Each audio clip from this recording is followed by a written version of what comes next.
So as far as the low back goes, you're going to see a lot of patients with a low back pain. If they're coming in to you and saying, yes, my low back is really bothering me, a couple of questions that might be good to ask is, have you done physical therapy or massage therapy, chiropractic? If they say yes, especially with the physical therapy realm, maybe ask them what kinds of things the physical therapist did with them. The traditional physical therapy route is oftentimes ultrasound, e-stim, and exercise, which is kind of missing a little bit of that hands-on component, which sometimes you need to do some myofascial work, kind of release those muscles, relax them down before we start strengthening. It's kind of like giving a patient a dumbbell and having them do a bicep curl in this range. What we really want to do is get that muscle lengthened out. If I have the ability to straighten my arm, why wouldn't I use that full length of the muscle to do the strengthening? Same with the low back, same with all of the muscle groups. So when you are asking if that patient really hasn't been hands-on touched, we may be missing the boat somewhere. Okay, if your patient is having kind of radicular symptoms down their legs and you're maybe thinking sciatica a little bit, a couple of nice tests to do are like your lower limb tension test for the sciatic nerve. And basically your tensioning is as it passes through the pelvis and down the back of the leg. So you can bring their leg up, okay? Take them to where they're comfortable. If they start to want to bend their knee as you're coming up, you've taken them too far. If they're in a range where you can't go any further than say like this, that already tells you it's more sciatic nerve than it is hamstring tightness. Okay, and in this position you can also pull their toes towards their nose. If they're feeling an increase there in their radicular symptoms, it's oftentimes sciatic nerve. You can bend their knee, test it again. If it's still in the back of their knee, it's often sciatic nerve and less of their calf being tight. Okay, so you'll bring them up to where they're comfortable. If you're able to pull here, they might say, yeah, I have some calf tightness or the back of the knee is tight. You can also have them bring up, so like you're doing a sit-up, pull. Good, go ahead and set your head down. Any relief of symptoms? If they say yes, relief of symptoms, it's tensioning again that sciatic nerve all the way from the nerve root down. Because even with that neural sheath, you're getting tension from that and they'll feel some tightness. So that's telling you that it may not be so much of just their low back or sciatic coming out from the lumbar levels, but it may be a neural tension issue, that's something that you could refer for PT. The other test you can do is tensioning it through the piriformis. The piriformis runs through the outside of the glute, kind of a little bit deeper. It's about the size of a pencil and it runs all the way through. The sciatic nerve is different in about a third of people. A third, it passes underneath of the piriformis. A third it passes directly through, and the other third it passes over the top of. We don't know how to assess it other than during cadaver studies, but we do know it passes differently. So a way to tension it is to go ahead and bring your patient's leg up and across, kind of into that figure 4 position.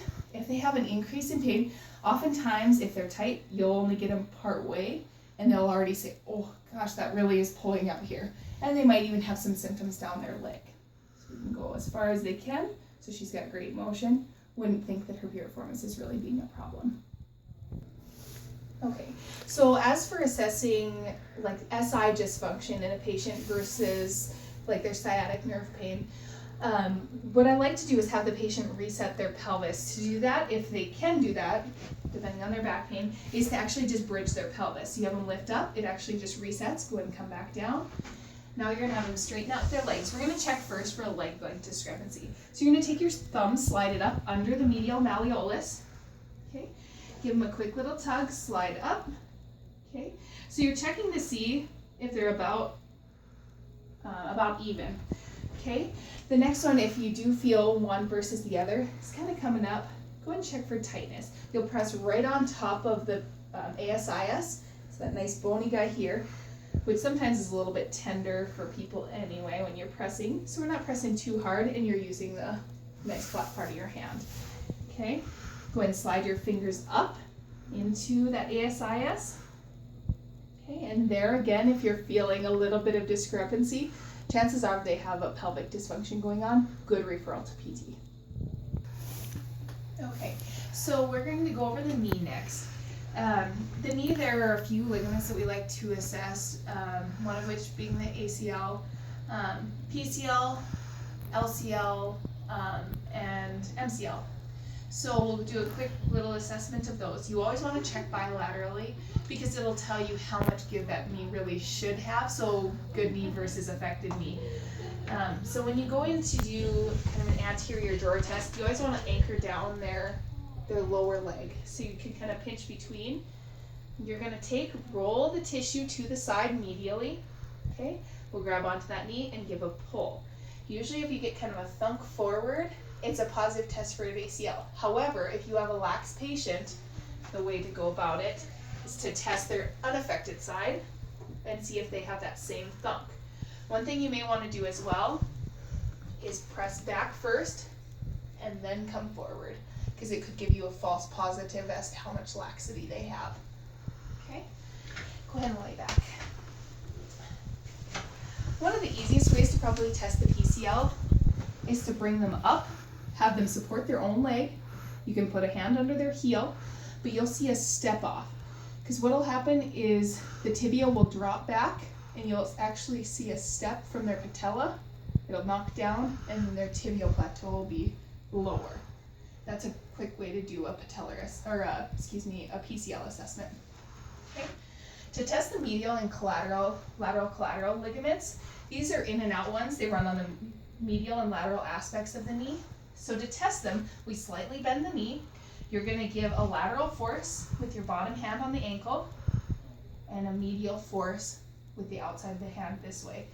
If they're not too large and your hands aren't too small, what you like to do is test the joint space on that side as well. So whether it's with your thumb or with your pointer finger, if you can kind of give that and feel on the inside there for that to open up or close.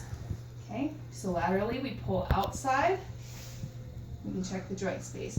Usually they'll have either a little bit of pain with it or, again, a big give. We check side to side to make sure that we don't have any difference in the feeling of the amount of give from that joint. Good. Okay, so we're going to assess a little bit of patellar motion and for patellar tendonitis and for patellar instability or not enough mobility, I guess. So oftentimes you'll want to do something like prop a pillow under the knee, give them a slightly flexed position. Okay, so we're going to take the kneecap and we're just going to move it so they can just relax their leg. We're going to take it and glide medial and lateral.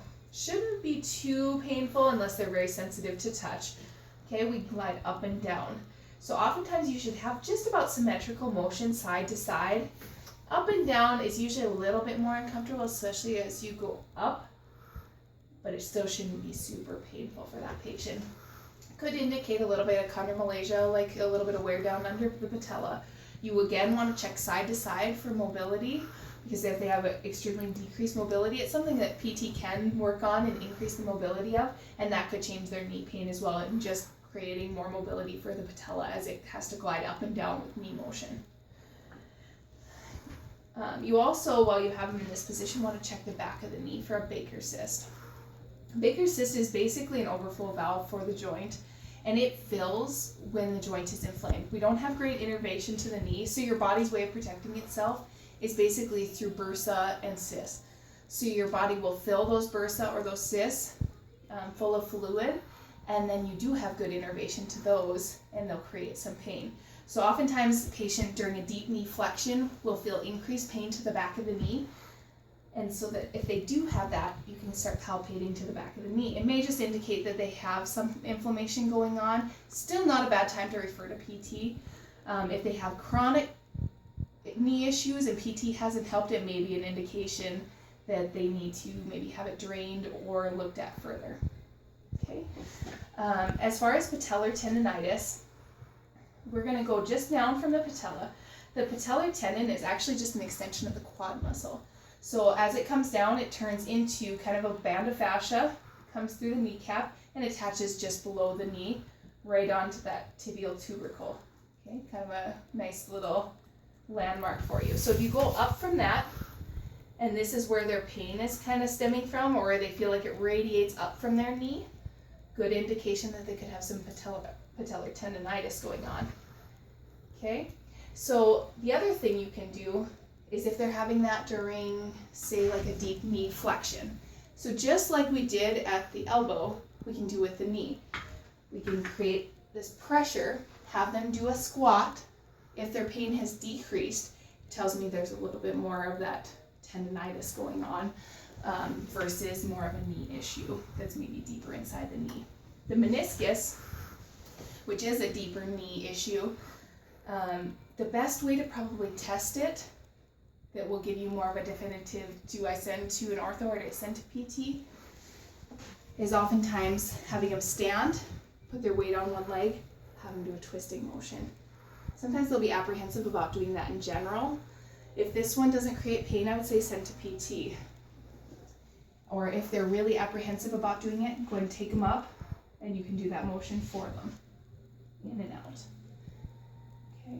If they're having increased pain, one versus the other, inside or outside, it'll just give you lateral versus medial. It'll just put tension on one side versus the other. You won't have to know that, but it's a good referral to an ortho if they're having a lot of sharp increase. If it's just like, again, refer to PT.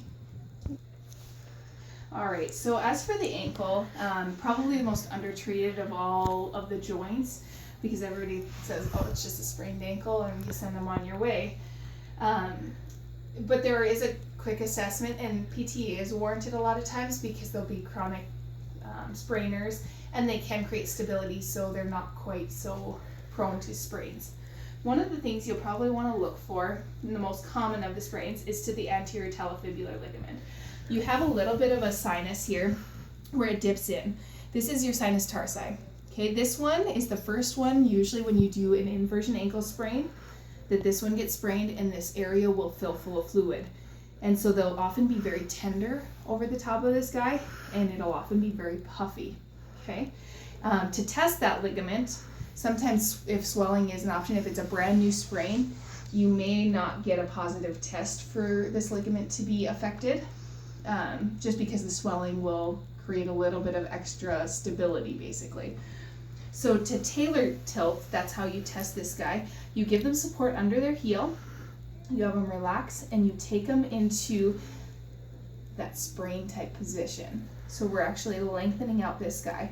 So this is one you definitely want to check side to side to see their motion on, because what'll happen is they'll get a lot of motion and their calcaneus will actually come up and meet their malleolus, and that'll be the stopping point. It won't be the ligament. So that's why I want to check side to side to see if one side is positive for that amount of laxity.